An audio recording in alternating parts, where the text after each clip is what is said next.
Assalamualaikum warahmatullahi wabarakatuh. Shalom, Om Swastiastu, Nama Budaya, dan salam kebajikan for all of us. Halo teman-teman, gimana nih kabar kalian semua? Semoga dalam keadaan yang sehat selalu ya. Perkenalkan, nama saya M. Raffi Lukmanul Hakim, perwakilan dari kelompok 7, dibantu dengan teman-teman saya, yaitu ada Judika Siahaan, ada Natasha Dione, lalu ada Iqmal Zidan, dan juga ada Maria Angelia. Nah, pada kesempatan kali ini, izinkan kelompok kami, yaitu kelompok 7, mengajak teman-teman untuk mengenal lebih dalam tentang salah satu aspek penting dalam dunia pertanian, juga tentang kekayaan intelektual, yaitu perlindungan varietas tanaman atau biasa kita sebut PVT. Nah, mungkin dari kita sebagian besar sudah mengenal apa itu PVT kan? Tapi belum benar-benar memahami apa itu PVT, mengapa penting, dan bagaimana perlindungannya ada di Indonesia, ya kan? Nah, di video kali ini kita akan membahas mulai dari sejarah, lalu ada hak dan kewajiban, sampai contoh-contoh varietas yang sudah dilindungi di Indonesia. Jadi pastikan teman-teman menonton sampai akhir video ini ya. Bye-bye. Nah, sebelum kita bahas sejarah, kita harus tahu dulu nih apa itu pengertian dari varietas itu sendiri. Nah, mari kita pahami dulu sedikit demi sedikit tentang apa itu varietas tanaman. Varietas tanaman ini adalah sekelompok tanaman dari suatu spesies atau jenis yang memiliki karakteristik tertentu seperti bentuk, pertumbuhan, daun, bunga, buah, biji, dan ekspresi karakter genetik yang membedakan dari varietas lain dalam jenis yang sama. Nah, jika diperbanyak, sifat-sifat ini itu tetap stabil dan juga tidak berubah. Nah, masuk ke bagian yang pertama, sejarah perlindungan varietas tanaman. Perlindungan varietas tanaman itu lahir dalam kebutuhan untuk menghargai sebuah karya para pemulia tanaman. Kenapa pemulia? Karena mereka itu yang menemukan, guys. Nah, dulu hasil pemulihan ini seringkali dimanfaatkan tanpa izin, sehingga pemulia tidak dapat penghargaan atau imbalan yang layak atas apa yang ditemukan oleh si penemu ini, atau yang kita sebut si pemulia. Nah, di Indonesia, perlindungan ini diatur dalam Undang-Undang Nomor 29 Tahun 2000 tentang perlindungan varietas tanaman. Nah, selain undang-undang, Indonesia juga menyesuaikan dengan perjanjian internasional, teman-teman. Apa itu perjanjian nasionalnya? Seperti TRIPS atau disebut TRIP S kecil dari WTO. Dan juga mewajibkan negara anggota untuk memberikan perlindungan terhadap varietas tanaman, baik melalui sistem panen, sistem sui generis, ataupun kombinasi keduanya. Indonesia sendiri memilih menggunakan sistem sui generis, yaitu perlindungan yang dirancang khusus sesuai kebutuhan nasional. Gitu teman-teman. Nah, setelah tahu sejarahnya, kita masuk ke hak dan kewajiban pemegang PVT.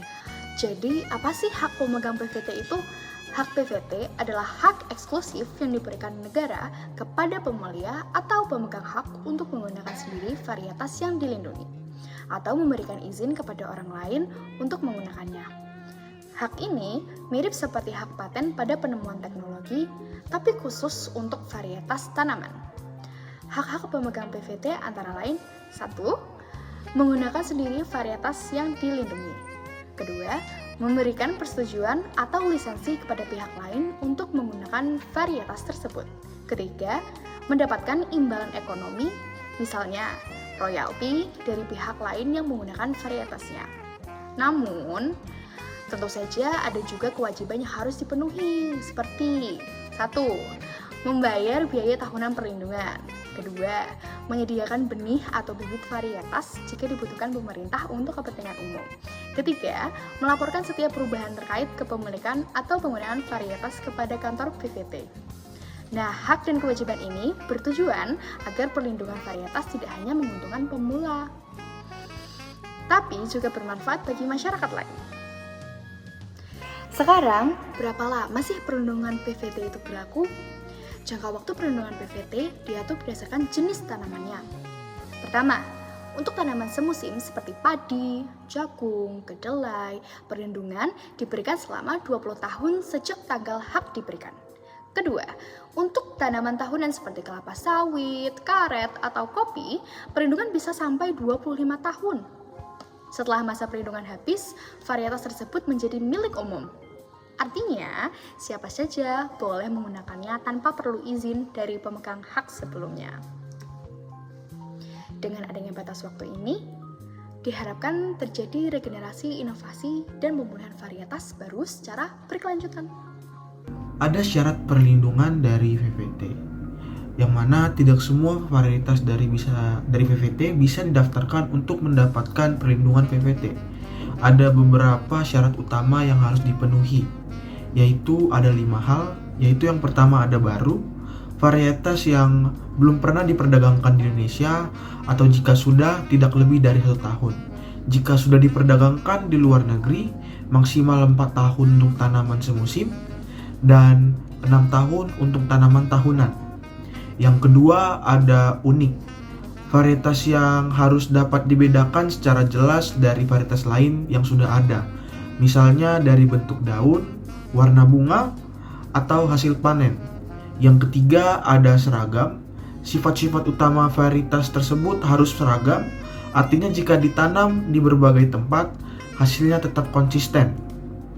Yang keempat, itu ada sifat-sifat varietas tidak berubah meski diperbanyak atau ditanam secara berulang-ulang. Yang kelima, diberi nama. Nama varietas harus unik, tidak menimbulkan kerancuan, belum pernah digunakan untuk varietas lain. Tidak menggunakan nama orang terkenal tanpa izin, tidak menggunakan nama alam, dan tidak lebih dari 30 huruf. Varietas yang tidak memenuhi syarat ini atau bertentangan dengan hukum, norma, atau kelestarian lingkungan tidak dapat diberikan hak VVT. Misalnya varietas ganja tentu tidak bisa didaftarkan. Yang selanjutnya ada pengalihan hak VVT. Bagaimana jika pemegang hak ini mengalihkan haknya ke orang lain? Ternyata hak VVT bisa dialihkan melalui beberapa cara. Yang pertama ada waris. Jika pemegang hak meninggal dunia, hak VVT dapat diwariskan kepada ahli waris. Yang kedua ada hibah, hak VVT bisa dihibahkan secara sukarela kepada orang lain. Yang ketiga ada wasiat, pengalihan hak melalui jual wasiat. Yang terakhir ada jual beli atau perjanjian dengan notaris. Hak VVT dapat dialihkan melalui transaksi jual beli atau perjanjian tertulis yang disahkan notaris, misalnya dalam bentuk kerjasama bisnis. Setiap pengalihan hak ini harus didaftarkan ke kantor VVT agar sah secara hukum. Selain itu, pengalihan juga bisa terjadi karena penugasan, perjanjian kerja, atau pesanan varietas kepada pemulia. Lisensi dalam PVT. Selain pengalihan hak, ada juga istilah lisensi. Lisensi sendiri adalah izin yang diberikan oleh pemegang hak PVT kepada pihak lain untuk menggunakan varietas yang dilindungi. Lisensi ini memiliki 2 sifat, yaitu yang pertama adalah eksklusif, di mana hanya satu pihak yang boleh menggunakan varietas tersebut. Dan yang kedua ialah non-eksklusif, di mana hak penggunaan bisa diberikan kepada beberapa pihak sekaligus. Lisensi biasanya dituangkan dalam perjanjian tertulis yang mengatur hak dan kewajiban kedua belah pihak, termasuk besaran royalti atau imbalan ekonomi yang diterima oleh pemegang hak PVT. Lisensi penting untuk memperluas pemanfaatan varietas sekaligus memberikan keuntungan ekonomi kepada pemegang hak. Penggunaan PVT yang dilindungi oleh pemerintah. Dalam kondisi tertentu, pemerintah memiliki hak untuk menggunakan varietas yang dilindungi PVT untuk kepentingan umum, seperti yang pertama, ketahanan pangan nasional, yang kedua, penanggulangan bencana alam, dan yang ketiga, kebutuhan strategis nasional lainnya. Meskipun pemerintah menggunakan varietas tersebut, hak ekonomi pemegang PVT tetap diperhatikan, biasanya dengan memberikan kompensasi yang layak. Ketentuan detailnya diatur lebih lanjut dalam peraturan pemerintah terkait agar tidak merugikan pemegang hak, tetapi tetap menjaga kepentingan masyarakat. Baik, terakhir saya akan memberikan beberapa contoh varietas tanaman yang sudah mendapatkan perlindungan PVT di Indonesia. Di antaranya ada padi, yaitu Empago, kemudian jagung ada BC18, dan juga kentang ada granola. Varietas-varietas ini telah melewati serangkaian proses seleksi, pendaftaran, dan juga pengujian, sehingga telah memenuhi persyaratan dan juga mendapatkan hak eksklusif bagi pemulia atau pemegang haknya. Nah teman-teman, demikianlah penjelasan lengkap mengenai perlindungan varietas tanaman di Indonesia, mulai dari sejarah, jangka waktu, hak dan kewajiban, lisensi, penggunaan oleh pemerintah, sampai ke contoh-contohnya. Kami berharap dengan penjelasan tadi dapat menambah wawasan kita semua, dan semoga ke depannya banyak bermunculan inovasi-inovasi baru, varietas-varietas unggul di Indonesia, sehingga pertanian di Indonesia dapat semakin maju, efisien, dan juga tangguh. Demikian yang dapat kami sampaikan. Kami dari kelompok 7 pamit undur diri. Apabila ada kesalahan mohon dimaafkan. Terima kasih telah menonton sampai akhir. Apabila ada pertanyaan silahkan drop di kolom komentar. Wassalamualaikum warahmatullahi wabarakatuh.